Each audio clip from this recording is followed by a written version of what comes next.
33% is still an awful score. For many years, Bakers were the biggest selling brand of dog food in the UK. I don't think that's the case anymore, at least according to the makers of Harrington's. Harrington's is now the biggest selling brand in the UK. It is still very, very popular though. Of course, they are made by Purina, part of the Nestle Corporation. So let's take a look at how it has changed over the years and whether you should be feeding it to your dog. And when I started All About Dog Food, which was in 2011, Bakers was terrible. It was the worst rated food on the site. It was full of colorings, flavorings, preservatives, awful food. To their credit, they have taken some very, very positive steps forward. For example, they no longer include any added artificial colorings, flavorings, preservatives. Here it says with superfoods, and again, to their credit, they do include some ingredients that I too would call superfoods, and they include the percentages to tell you how much is in there. All of that said, it is still not a great food.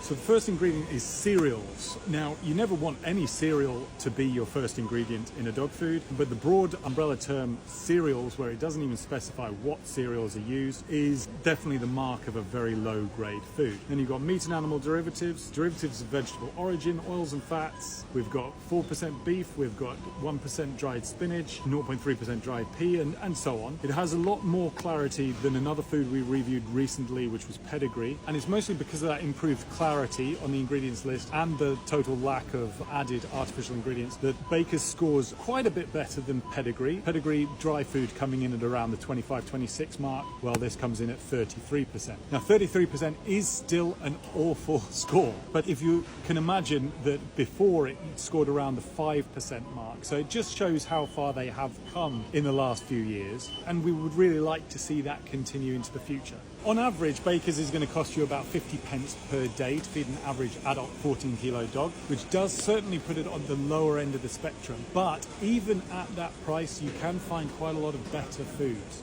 Some great examples like Lupo, Lucullus, Marcus Mueller, Nature's Way, Skinner's, CSJ, Autarky. There's loads and loads. The list goes on and on. Way better rated, roughly the same price. Some of them will even actually save you money.